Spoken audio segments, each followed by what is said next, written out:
말씀은 신약성경 마가복음 16장입니다. 마가복음 16장 1절에서 8절까지 우리 같이 한 목소리로 함께 읽겠습니다. 안식일이 지나매 막달라 마리아와 야고보의 어머니 마리아와 또 살로메가 가서 예수께 바르기 위하여 향품을 사다 두었다가 안식 후 첫날 매우 일찍이 해 돋을 때에 그 무덤으로 가며 서로 말하되 누가 우리를 위하여 무덤 문에서 돌을 굴려주리요 하더니 눈을 들어본즉 벌써 돌이 굴려져 있는데 그 돌이 심히 크더라. 무덤에 들어가서 흰 옷을 입은 한 청년이 우편에 앉은 것을 보고 놀라매 청년이 이르되 놀라지 말라. 너희가 십자가에 못 박히신 나사렛 예수를 찾는구나. 그가 살아나셨고 여기 계시지 아니하니라. 보라, 그를 두었던 곳이니라. 가서 그의 제자들과 베드로에게 이르기를 예수께서 너희보다 먼저 갈릴리로 가시나니 전에 너희에게 말씀하신 대로 너희가 거기서 배우리라 하라 하는지라. 여자들이 몹시 놀라 떨며 나와 무덤에서 도망하고 무서워하여 아무에게도 아무 말도 하지 못하더라. 아멘. 아멘. 예수님께서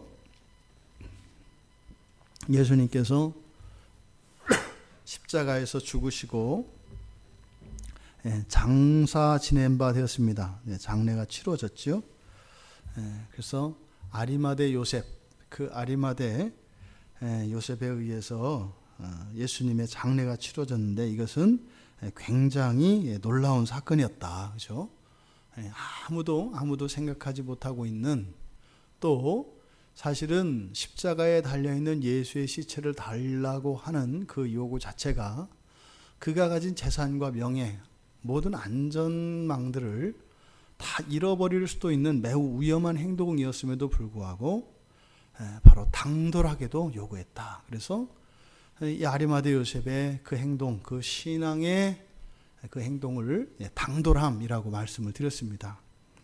근데 15장 47절에 마지막에 그때 막달라 마리아와 요새의 어머니 마리아가 예수 둔 곳을 보더라. 그래서 십자가 사건에서 지금 부각시키는 것이 마가가 인물을 등장을 시키는데 지금 아리마대 요셉이 예수님의 시체를 요구해서 장례를 치르는 이 사건에 대해서 아리마대 요셉을 갑자기 등장을 시키고, 그런데 십자가에서 죽으시기 이전부터 그 자리를 지키고 있었던 이 여인들에 대해서 마가는 계속 따라갑니다. 15장 40절에 예수님이 십자가에서 숨지실 때 그때 있었던 여인들, 바로 3명의 여인을 40절에서 거론을 해요. 그리고 이제 요셉이 등장한 이후에 장례를 치르고, 그러니까 다른 사람들은 다 빠지고 났는데도 이 세 여인은 함께 있는 겁니다. 그런데 여기에 살로메가 빠졌다. 그리고 이제 16절에서 다시 또 살로메가 나타납니다. 그래서 이 세 여인이 예수님의 무덤에 찾아가, 그러니까 향품을 사가지고 예수님의 무덤을 찾아가는, 그리고 부활하시고 천사가 나타나서 이 천사가 이 세 여인에게 주신 말씀을 기록하고 있는 이 본문입니다. 그런데 전에 말씀드렸던 것처럼 이 살로메가 누구인 것 같다? 바로 헤로디아의 딸인 살로메인 것 같다. 살로메가 헤로디아의 딸의 이름은 성경에 나오지 않습니다. 그냥 헤로디아의 딸로만 나옵니다. 그런데 요세푸스라고 하는 초기 초대교회에 대한 초대교회 역사가의 증언에 의하면 그 헤로디아의 딸의 이름이 살로메인 것은 분명합니다. 왜냐하면 역사적인 기록으로 남아있기 때문이에요. 근데 그 헤로디아의 딸인 그 살로메가, 저는 이건 저의 생각이라고 말씀을 드렸어요. 아니라고도 못하고 기라고도 이렇게 함부로 할 수 없는, 하지만 전체 이 16장의 이 문맥을 우리가 살펴보면 더욱 확신이 들게 됩니다. 살로메가 헤로디아의 딸이었겠다, 권력자의 딸이었겠다라고 하는 확신을 가지게 돼요. 왜 그런가 하면 지금 앞서 말씀드렸던 것처럼 15장 40절 47절 그리고 16장 1절에 이 세 여인에 대한 기록한 이 기록에서 살로메의 등장과 살로메가 빠지는 요 사건들, 이것이 향품과 관계되어 있기 때문이에요. 그래서 이 세 여인의 움직임, 그리고 이 세 여인에 대한 마가의 기록을 통해서 성경에는 지금 기록되어 있지 않지만 예수님이 십자가에서 죽으시고 난 이후에 부활하실 때까지의 그 상황을 우리가 좀 더 구체적으로 자세히 알 수 있도록, 어떻게 해요? 그냥 상식적으로 생각을 해서 알 수 있도록 마가가 단서를 여기에 남겨두고 있는 것을 우리가 발견할 수 있습니다. 그러니까요, 이 세 여인을 따라가 보면 예수님이 십자가에서 죽으시고 부활하실 때까지 성경에서는 그렇게 자세하게 기록하지 않아요. 그런데 구체적으로 그때 그 당시에 일어났던 이 일들을 마가는 알 수 있도록 이런 장치를 해놓았다. 먼저 이 예수님의 장례식과 관련해서 우리가 다시 한번 기억해야 될 것은 예수님의 죽음은 아주 급작스럽고 어느 누구도 예상할 수 없었던 사건이었다 하는 것을 우리가 기억해야 합니다. 왜 그렇다고요? 장례식에 대해서 아무도 생각하고 있지 않은 것. 그러니까 보통 우리가 누구의 죽음을 예고하면 어떻게 돼요? 준비를 한단 말이에요.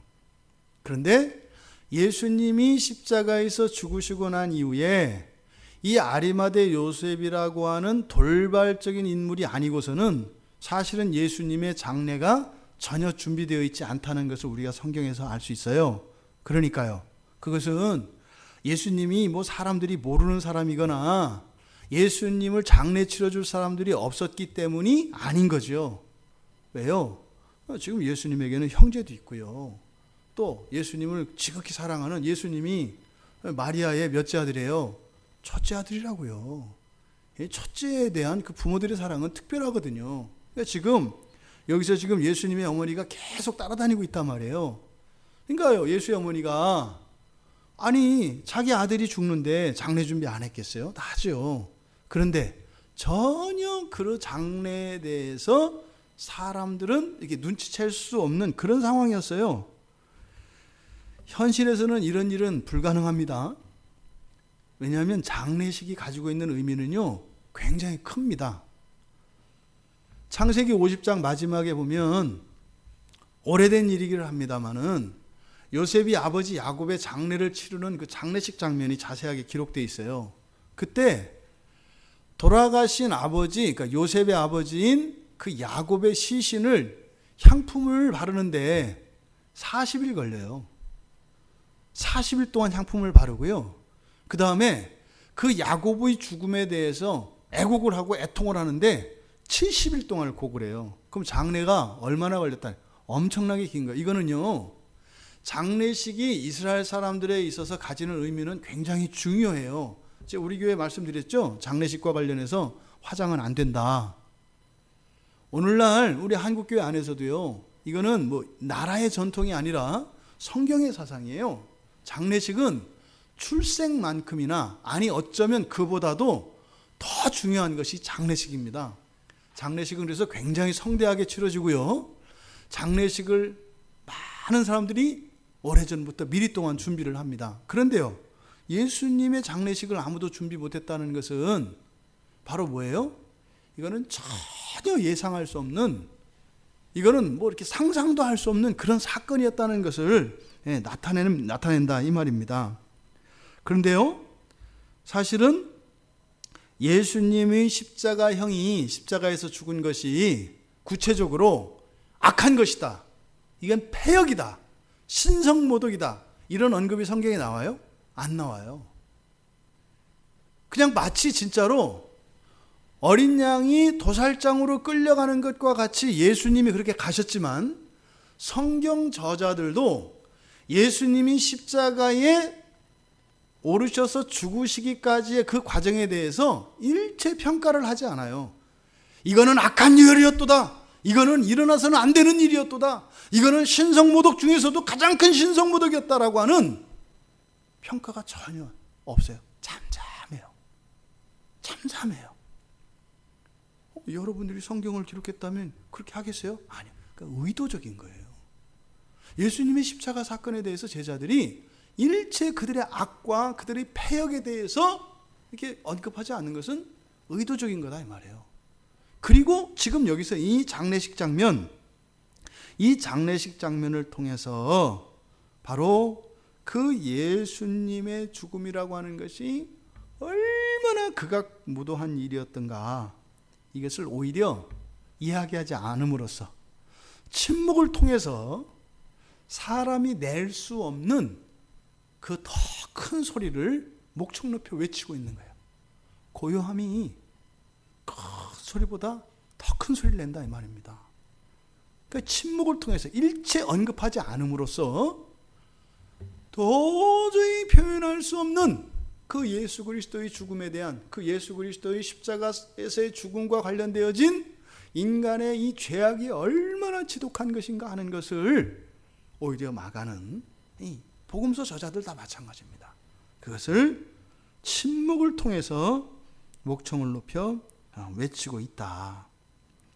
그래서 마가는 지금 결론 부분에 이르러서 예수님의 장례조차 아무도 준비하고 있지 않은 이것이 예수님의 죽음이 부당한 것이었고, 이거는 일어날 수 없는, 하나님이 죽는다는 일 자체가 있을 수 없는 일이지요.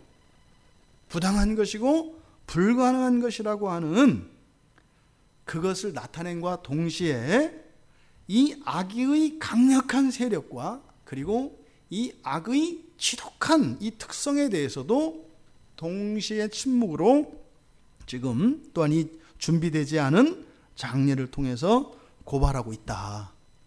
바로 이런 침묵 가운데 나타난 게, 등장시킨 게 누구였어요? 아리마대 요셉이었다고요.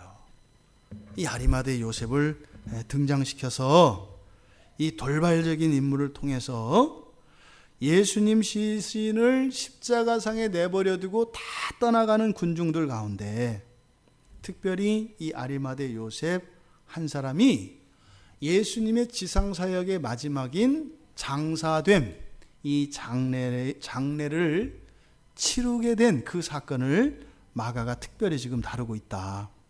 그런데 그 아리마대 요셉이 예수님의 지상사역의 마지막인 이 장사 지낸 바 되는 장례 치르는 그 장면에 지금 목격자로, 증인으로 누굴 세우고 있는 거예요?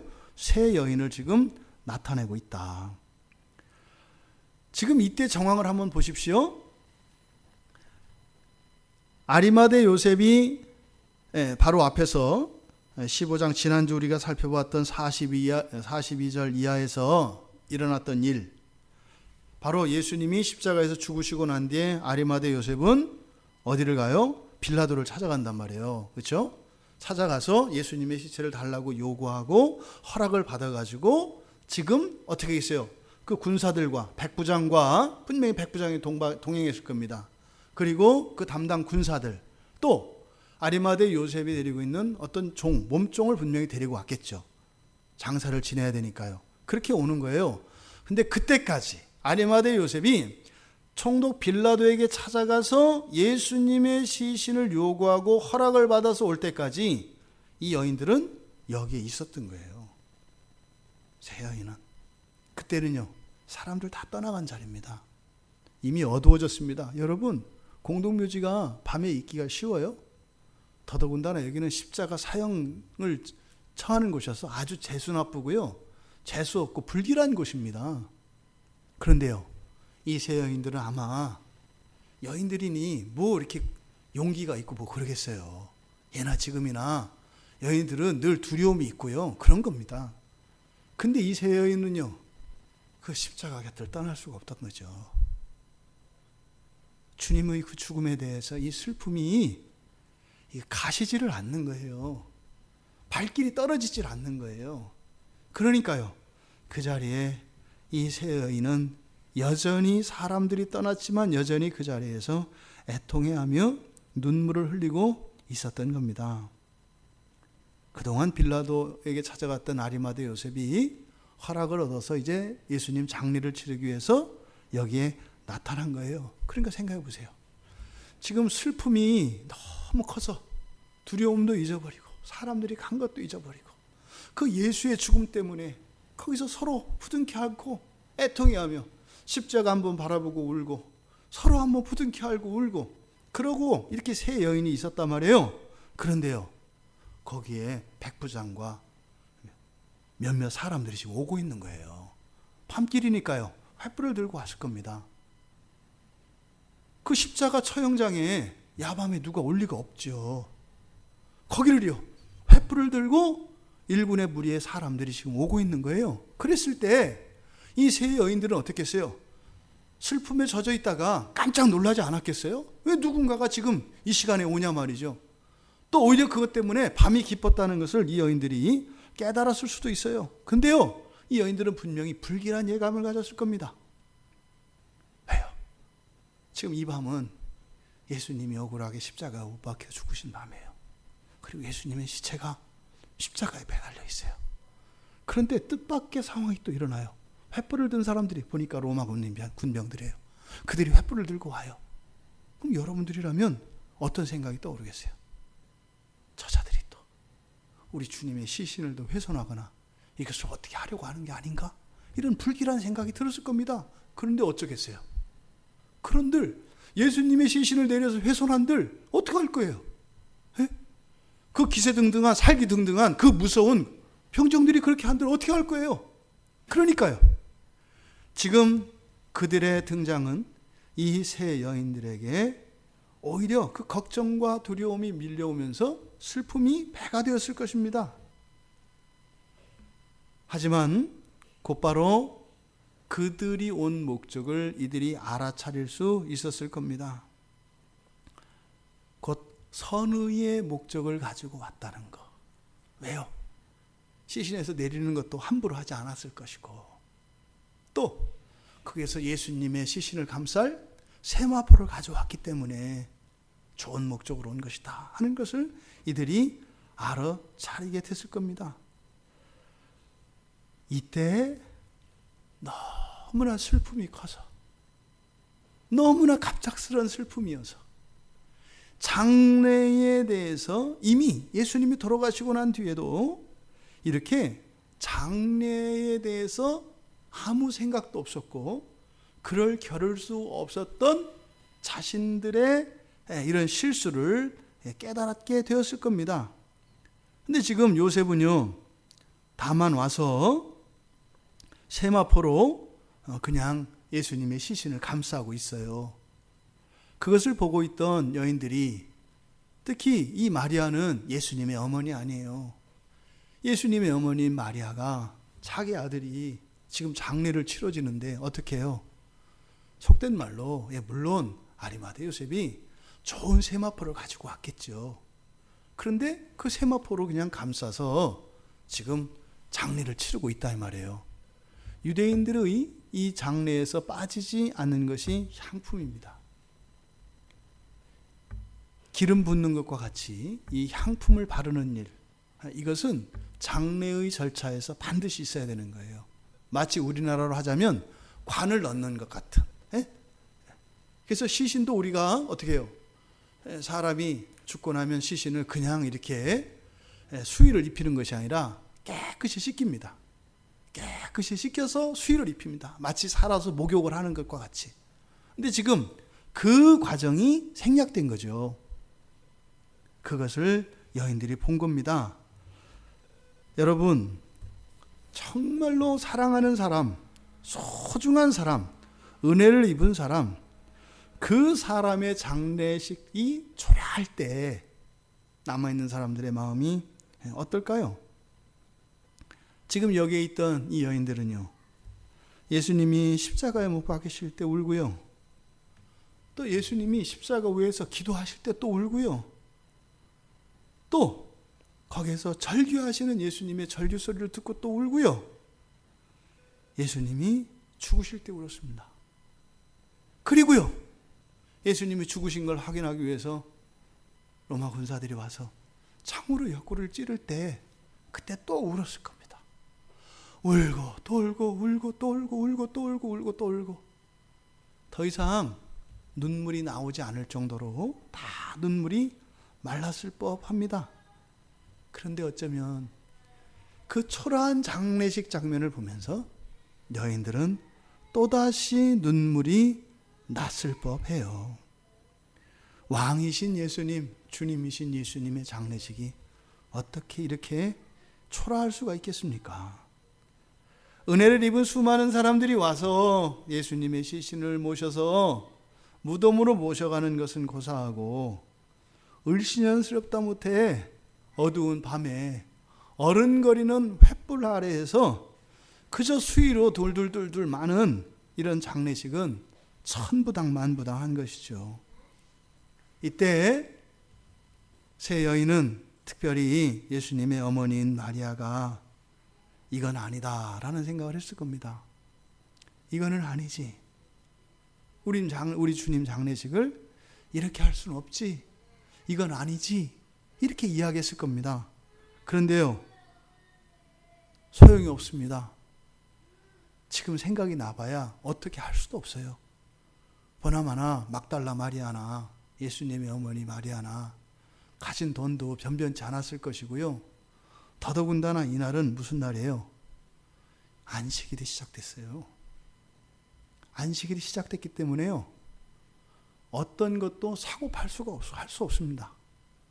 그러면요, 예수님의 장례를 위해서 하나도 준비하지 못한 상황에서 지금 장례식을 치러야 되는데 향품이라도 좀 발랐으면 좋겠는데 그걸 어디서 사요?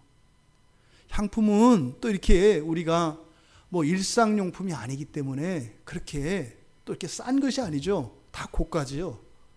이런 거는 아무 데서나 팔지도 않아요. 팔 수 있는 것이 제한되어 있다고요. 그러니까 마리아가 그러지 않았겠어요? 우리 주님 장례 이렇게 치르면 안 되는데, 그래도 이건 아닌데, 우리 주님 가시는 길을 이렇게 할 수 없는데, 향품이라도 발라드려야 되는데, 깨끗한 물로 목욕은 못 시켜도 향품이라도 발라드려야 되는데 하지 않았겠어요? 이건 아마 제 추측입니다만 어머니인 마리아의 탄식이었을 거예요. 그때 막달라 마리아와 살로메가 있었지 않습니까? 그때 막달라 마리아는 예수님이 하셨던 말씀이 생각났을 거예요. 그 마가의 집에서 마지막 만찬할 때 마가는 주님께 자신의 전 재산으로 그렇게 헌신하고 싶었던 거였거든요. 그냥 자기 어쩌면 혼수로 준비했던 그 향의 옥합을 깨트려서 주님을 지켜드렸는데, 그때 주님이 뭐라고 하셨냐면 장례를 준비하는 거라 그랬어요. 못 알아들었거든요, 무슨 말인지. 애통해야 하는 그 순간에 자신들의 잘못을 깨닫지 않았겠어요? 우리라도 예수님 장례를 준비했어야 되는데 우리가 그냥 감정에 빠져서 운운하고 예수님 가시는 길 마지막 그 장례조차 우리가 제대로 못 치르게 됐구나, 죄책감도 있었을 거예요. 그런데요, 막달라 마리아가 얘기했을 거예요. 어머니, 주님이 이상한 말씀을 하셔서 제가 그때는 이게 무슨 말인지 몰랐는데요, 사실은 제가 가지고 있었던 그 향유를 주님 말을 시켜드리고 싶었거든요. 이러이러한 일이 있었어요. 근데 그때 주님이 이상한 말씀을 하셔서 무슨 말씀인지 못 알아들었어요. 그런데 어쩌면 주님은 오늘 이 자리에 있는 우리들의 마음을 먼저 아셨나 봐요. 장례식에 발을 향유로 주님이 받으셨다고 얘기한 거예요. 어머니, 벌써 주님은 우리 마음을 다 아셨네요. 우리가 슬픔에 빠져서 장례식 준비 못할 것도 아셨고, 그것 때문에 우리가 마음 아플 걸 이미 아셨네요. 그런데 주님은 됐다고 말씀하신 거네요. 애통해야 하는 그 마음으로 성대한 장례식을 치른 것보다 그렇게요, 전 재산을 털어서 그 향의 옥합을 깨트려서 주님께 드렸던 그것이 예수님의 장례를 치른 것이라고. 그래서 그 어떤 장례식보다 더 거룩하고 성대한 장례식이었다고 예수님이 먼저 말씀해 주신 것인데요, 이렇게 얘기를 했을 거예요. 그러니까요, 살로메가 그 이야기를 듣고 은혜를 받았겠죠. 그리고 생각을 했겠죠. 살로메는 가능하죠. 살로메는 가능하죠. 헤로디아의 딸이니까, 왕녀니까 가능하죠. 그래서 세마포로 싸고 그것을 애통해하던, 그래서 막달라 마리아의 고백을 통해서 예수님께서 과거의 장례식에 대해서 말씀하셨던 그 이야기를 듣고 살로메는요, 어머니, 제가 향품을 가져오겠습니다. 안식일인데 어디 가서 그걸 구하냐? 아니요, 제가 가져올 수 있을 것 같아요 하고 궁전으로 갔겠죠. 그래서 40절에서 47절 사이에 살로메가 사라져요. 그리고 47절에서 지금 막달라 마리아와 예수님 어머니, 이 둘만 남는 거예요. 그리고 이 둘은 어디까지 가요? 이제는 세마포로 싸서 예수님의 시신을 들고 가는 그 뒤를 쫓아가요. 두 사람은. 그 사이에 살로메는요, 죽으라고 뛰어갔을 겁니다. 죽으라고 뛰어갔을 겁니다. 왜요? 확신은 없죠. 향품이 있을런지 없을런지, 구할 수 있을런지 없을런지 모르죠. 뛰어갔을 겁니다. 그리고 두 여인은 끝까지 가서 이제 돌을 굴려서 장례를 치르는 것까지 보고 돌아왔겠죠. 이제 안식일이 시작됐고 밤이었습니다. 그리고 돌아오면서 어떻게 했겠어요? 돌아온 뒤에 어딘가에서 이 세 사람이 만났을 겁니다. 살로메가 구했다고 얘기하겠죠. 구했다고. 우리 주님께 드릴 향품을 구했다고. 근데 지금 안식일이 시작되었기 때문에 안식일이 끝나기 전에는 어떻게 할 수가 없습니다. 이렇게 움직이고, 유대인들은 이동 거리마저도 제한을 받거든요. 그러니까요, 바로 안식일이 시작된 날, 그러니까 그게 언제겠어요? 금요일 밤에서부터 토요일 오후까지가 안식일이잖아요. 그러니까 토요일 밤에 이들이 이제 금요일 밤에 만난 거죠. 금요일 밤에 만나서 향품을 준비해 놨죠. 그리고 이제 안식일이 지나기만 기다리는 거죠. 해 지기만. 그리고 나서 안식일이 지나자마자 바로 16장 2절에서 뭐라 그래요? 안식 후 첫날 매우 일찍이 언제? 해 돋을 때. 사실은 안식일이 끝나는 것은 토요일 밤입니다. 토요일 밤에 안식일이 끝나요. 근데 그 밤에 갈 수 없잖아요. 그러니까 일요일, 주일 해가 뜨기를 기다렸겠죠. 아마 이 토요일 밤은 이 세 여인이 함께 있었을 겁니다. 향품을, 살로메가 준비한 그 향품을 가지고 준비하고 있었을 겁니다. 그리고 그 아침이 밝아온 겁니다. 그러니까요, 어떻게 해요? 매우 일찍이 이렇게 되어 있습니다. 15장에 보시면 15장 1절에 새벽에, 여기도 아침 일찍입니다. 똑같은 새벽이에요, 사실은. 그러니까 예수님을 죽이려고 하는 대제사장들이나 장로들과 서기관들, 열심을 가진 사람들이에요. 여기서 세 여인도 열심을 가진 사람들이에요. 그런데 이 세 여인들의 열심은 어땠다? 그들보다 더했다. 그래서 뭐라고 해요? 앞에다가 수식어를 붙여서 매우 일찍이라고 강조를 한 겁니다. 똑같이 이른 새벽이었겠죠. 그래서 이 여인들이 바로 안식일 밤에 예수님의 시신이 어디에 매장되었는지 그 무덤을 알고 있던 마리아와 막달라 마리아, 두 사람이 길잡이가 되고 그 향품을 들고 예수님의 무덤을 향하여 가고 있는 장면이 바로 16장 1절과 2절과 3절입니다. 그래서 이제는 뭐 이런저런 다 이야기를 하지 않았겠어요? 향품을 구하고 났지만 사실은 여인들로서는요, 그 돌을 굴릴 재간이 없죠. 그래서 아마 이들 생각에는 그 무덤을 지키고 있을 그 군사들에게 어떻게 한번 부탁을 해보자, 아니면 뇌물을 주든지 어떤 식으로든지 이렇게 그런 생각은 했겠지만 구체적인 대안은 없었어요. 그러니까 향품만 구한 것도 사실은 이들에게는 아주 특별한 일이었기 때문에 그것을 들고 가는 것만으로도 기쁨이 있었겠죠. 하지만 성경의 얘기를 보면 그들이 무덤으로 가면서 3절에서 뭐라 그래요? 누가 우리를 위하여 무덤 문에서 돌을 굴려주리요. 대책이 없어요. 그러니까 어쩌면 이들은 향품을 들고 갔다가요, 예수님 시신을 만나지 못할 수 있어요. 더더군다나 그 무덤에 뭐 사람들이 국립묘지도 아니고 막 오가겠어요? 사람들이 오갈 리가 없죠, 무덤에. 그러니까 그냥 사실은 대책 없이 가고 있는 겁니다. 그래서요, 향품을 구했지만 지금 여인들은 그 돌을 굴려서 무덤을 열어야 할 텐데 그것에 대한 대책이 없기 때문에 걱정을 하고 갑니다. 그런데 여인들이 도착했을 때 본 것은 무덤이 열린 것을 보았어요. 근데 이때 정황을 보면 마태복음 27장 65절과 66절에 보면은 예수님의 시신이 도난당할 것을 우려해서 사람들을 지키도록 종교 지도자들이 요청을 해요. 그래서 예수님 무덤 앞에 병사들이 지키고 있거든요. 그런데 그때 그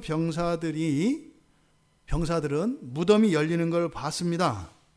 천사가 와서 그 무덤을 가로막고 있는 그 큰 돌을, 집채만한 돌을 굴리는 것을 이 병정들은 봤어요. 그리고요, 천사가 나타나서 예수님과 함께 뭐 이야기하고 했던 것들을 다 본 거예요. 그때요, 몇 사람들이 가서 보고를 합니다. 그래서 마태복음 28장 11절에서 14절의 내용을 보면 모든 된 일을 대제사장들에게 알리니 라고 11절에 기록하고 있어요. 그러니까요, 그들 중 몇은 대제사장에 가서 예수님이 부활한 사건과 천사가 나타나서 돌을 굴린 사건을 다 얘기했을 겁니다. 그런데 그 자리에 있었던 군사들은요, 그냥 넋이 나갔을 겁니다. 여러분 생각해 보세요. 밤중에 여기서 지키고 있는데요, 예? 그 토요일 밤에 천사가 나타나서 돌을 굴리고요, 거기서 예수님이 걸어서 나오셨을 텐데 제정신이었겠냐고요. 그러니까 여인들이 도착했을 때는 어떤 장면이에요? 병사들이 거의 반 넋이 나간 상태로 그냥 입을 해 벌리고 눈에 초점이 없는 상태로 주저앉아서 멍하고 있었을 거예요. 그리고요, 무덤 돌은 널브러졌고요. 이런 상황을 본 거예요. 그러니까 여인들 눈에 들어왔던 것은 무덤이 열린 거겠죠. 그러니까 이걸 분사고문으로 나타내요. 문이 열린 것을 보자마자 무덤 안으로 달려갑니다. 딱 들어갔더니 그 안에 누가 있어요? 흰옷을 입은 한 청년이 있었다고 이야기를 해요. 천사죠. 누가와 요한은 천사가 둘이 있었다고 얘기를 합니다. 근데 마가는 그냥 한 명만 기록을 해요. 그러니까 누가와 요한이 천사 둘을 이야기한 것은, 항상 둘이라고 하는 숫자는 증인의 숫자입니다. 이스라엘에서 율법에서 항상 증인은 두 사람 이상이 있어야 돼요. 그래서 이 둘은 증인의 숫자입니다. 근데 요한은 한 명. 여기서는 지금 마가는 누구를 증인으로 사용하고 있어요? 천사와 그리고 그것을 본 사람 둘, 그리고 3명. 예수님이 확실히 장사 지낸 것에 대해서 3명의 증인과 2명의 증인으로서 무덤까지 확인을 시키고, 그 다음에 그러니까 예수님이 부활하신 것을 알려준 천사의 이야기, 그 복음을 들은 증인으로 3명을 지금 여기서 제시하고 있는 겁니다. 천사가 증언을 합니다. 천사의 증언을 보면 핵심은 2가지입니다. 천사가 이야기해 준 증언은. 첫째, 뭐예요? 놀라지 말라는 거예요. 놀라지 말라는 거. 그리고 2번째, 예수님이 살아나셨다는 거예요. 예수님이 살아나셨다는 거. 그런데 단지 살아나신 이유가 뭐냐? 왜 살아나셨느냐? 뒤에서 뭐라고 천사가 이야기를 하냐면, 살아나셨다. 근데 여기 계시지 않는다. 봐라. 보여주고 나서 7절에 가서 이야기를 합니다. 제자들과 베드로한테 얘기해라. 예수께서 너희보다 먼저 갈릴리로 가셔서 너희가 전에 말씀한 대로 거기서 배울 것이다. 이거는 지금 마가복음 14장 28절에서 예수님께서 예수님의 죽으실 것을 예언하면서 갈릴리에서 다시 볼 것이다 라고 생전에 말씀을 하셨어요. 근데 제자들은 그게 무슨 말인지 몰랐죠. 그런데 천사가 그 얘기를 하는 거예요. 주님이 제자들에게 그런 얘기를 하신 적이 있어. 너희들이 가서 제자들한테 얘기를 하면 제자들이 알아들을 거야. 생각나는 거죠. 그러니까 부활의 목적은 무엇이에요? 예수님이 하신 모든 말씀을 반드시 이루시기 위한 것이에요. 부활의 목적이. 천사가 바로 이 세 여인들에게 복음을 전해 주었습니다. 그러니까 지금 이 초대교회의 복음의 핵심이 바로 이 부활이었어요. 지금 마가가 기록하고 있는 이 장면은요, 고린도전서 15장에 가면은 부활에 대한 변증을 하거든요. 사도 바울이 여기 부활장이라고도 하잖아요. 그래서 사도 바울뿐만 아니라 초대교회에 증거하던 복음의 핵심이 무엇이냐면 예수 그리스도의 죽음과 부활이에요. 이것이 복음의 핵심입니다. 근데 바로 이 부활의 복음을 그렇게 단호하고 확신을 갖고 전할 수 있었던 그 근거를 마가가 여기에 기록하고 있는 거예요. 그러니까 지금 이 사건은요, 굉장히 중요한 사건이라고요. 이거는요, 법적으로 그냥 일단의 사람들의 어떤 주장이거나 이런 것이 아니라 증인에 의해서 이것이 확인되어진 틀림없는 역사적 사실에 대한 근거를 기록하고 있는 굉장히 중요한 본문인 겁니다. 그래서 지금 이 부활의 복음을 천사가 이 세 여인들에게 전하고 있는 것입니다. 여기서 우리가 신학적으로 논쟁이 되는 그런 구절이 하나 있어요. 7절에 보면 천사가 누구한테 전하라 그랬어요? 그의 제자들과 베드로에게. 제자들은 누구고 베드로는 누굴까요? 이 제자들은 사도들을 말해요. 근데 여기서 이제 어떻게 해요? 베드로를 따로 뺐죠? 그잖아요. 그러니까 어떤 거예요? 사도들 중에서 베드로를 특별히 취한 거죠? 그렇잖아요. 사도들을 제자들과 베드로로 나눴으니까. 그러니까 로마 교회에서는 어떻게 해요? 봐라. 이게 베드로 수익권을 주장하는 거예요. 그 교황이 왜 유일하게 한 명만 특별해야 되느냐 이유를 여기서 설명을 한다고요. 여기서도 천사도 베드로를 따로 취급하지 않냐. 이렇게 근거로 삼아요. 그런데 이 마가복음은 누가 기록한 거라고요? 마가가 기록한 거라고요. 근데 마가가 이 복음서를 어떻게 기록했다고요? 베드로의 말을 듣고 기록한 거라고요. 그러니까 지금 여기서 베드로를 따로 뺀 것은 베드로를 부각시키고자 하는 것이 아니라 마가는 다시 한번 또 지금 여기서 중요한 게 뭐라고요? 증거예요, 증거. 자신이 마가는 그 자리에 있었어요, 없었어요? 없었다고요. 복음서를 마가가 기록했을 때 베드로 사도가 직접 이것을 기록했더라면 문제가 될 게 하나도 없어요. 그런데 마가가 기록을 했기 때문에 이것이 참으로 정경이냐, 정말 하나님의 말씀이냐 아니냐에 대한 논쟁의 여지가 있다 이 말이에요. 그래서 마가는 이것이 자신의 생각이 아니라 성령의 감동으로 되어진 것인데 여기에 있는 구체적인 사건에 대한 진술은 자신의 진술이 아니라 누구의 진술이다? 베드로의 진술이다. 그러니까 지금 여기서 베드로를 따로 취급하는 것은 바로 이 마가복음의 출처가 베드로다라고 하는 것을 강조하기 위해서 베드로를 따로 뗀 것뿐이다. 그래서 이거를 특별히 이렇게 베드로를 더 특별하게 높이려고 하는 시도는 잘못된 거다. 왜? 그게 성경의 통일성을 깨트려요. 성경에서는 어느 한 사람을 또 높이지 않는단 말이에요. 성경에서 가장 강조하고 있는 것 중에 하나가 사람을 높이지 않는 거거든요. 이거는 구약으로부터 계속되어지는 성경의 통일성입니다. 그런데 이 장면에서 베드로만 높인다?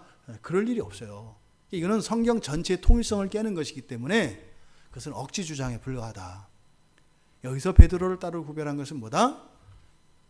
마가가 기록하고 있는 예수님의 부활 사건, 이것은 분명한 것이다.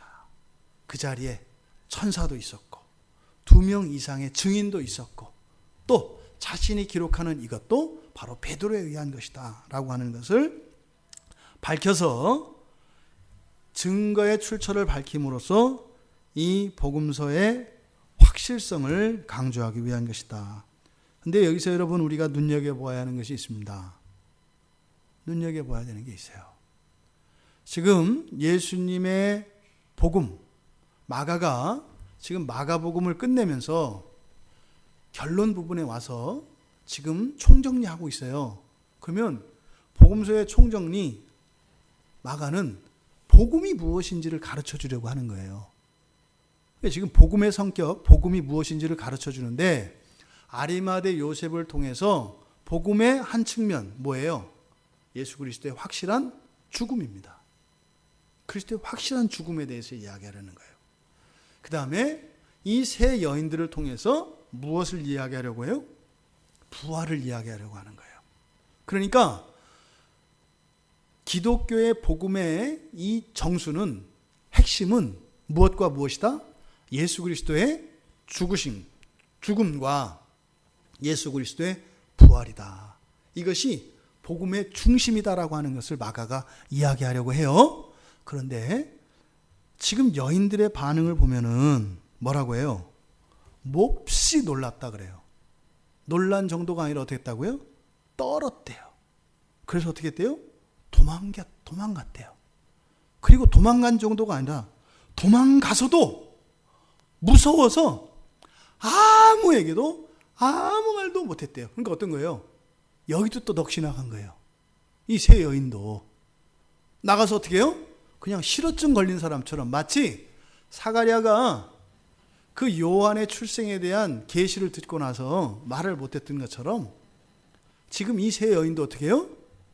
누구를 만나도 그냥 눈에 초점도 없이 그냥 겁먹어서 무서워서 덜덜덜덜덜덜 떨면서 한마디도 못했다라고 얘기한 거예요. 그러니까 그 천사로부터 부활의 복음을 들은 세 여인들의 반응은 뭐였다는 거예요? 무서워서 떨고 질겁해서 도망가서도 무서워서 아무에게도 아무 말도 할 수 없었다라는 거예요. 지금 이 여인들이 느낀 것은요, 신적 두려움입니다. 이게 하나님의 경외를 느끼면 이렇게 되는 거예요. 내가 하나님을 봤다 이렇게 되는 게 아니라요, 두려움에 그냥 얼어붙는 거예요. 이게 지금 세 여인들에게 나타나는 상태입니다. 그런데요, 지금 마가가 이 과정을 통해서 바로 복음의 핵심이 예수님의 죽음과 부활이라고 하는 이 복음에 대해서 증거하고 있지만, 또한 동시에 이 아리마대 요셉과 이 세 여인이라고 하는 두 부류의 사람들의 대조를 통해서 또 무엇인가를 가르쳐 주려고 해요. 이게 지금 아리마대 요셉의 진술, 앞에 15장 42절 이하에 나온 내용과 지금 이 세 여인들의 이 태도가 서로 대조되고 있어요. 거기에 가서 지켜보고 하는, 이게 대조되고 있는데 어떻게 지금 이 두 반응이 이제 대조되고 있느냐, 이걸 살펴보기 전에 공통점이 있죠. 이 둘 사이에는, 그렇죠? 이 둘 사이의 공통점은 뭐겠어요? 전부 다 주님에 대한 사랑, 그리고 주님에 대한 열정, 그리고 헌신과 충성심, 이것은 똑같아요. 아리마대 요셉이나 세 여인들이나, 그렇죠? 이 세 여인들이 보세요. 다른 사람들 다 빠지고 난 뒤에도 끝까지 지켰고, 더군다나 그 안식일 날 구할 수 없는 그 향품을 구하기 위해서 그렇게 다녔고, 그 오밤중에 무서운 그 밤에 십자가를 지키고 있었고, 그래서 마침내 구해서 그 돌을 굴려낼 수도 없는, 도저히 불가능한 그 무덤을 향해서 향품을 들고 가는 이 여인들이나 빌라도를 향해서 가는 아리마대 요셉이나 똑같다 이 말이에요. 또 사실은 앞서 말씀드렸던 15장 1절에서 나왔던 이런 대제사장들과 이 서기관들이나 이들의 열심이 똑같죠 다.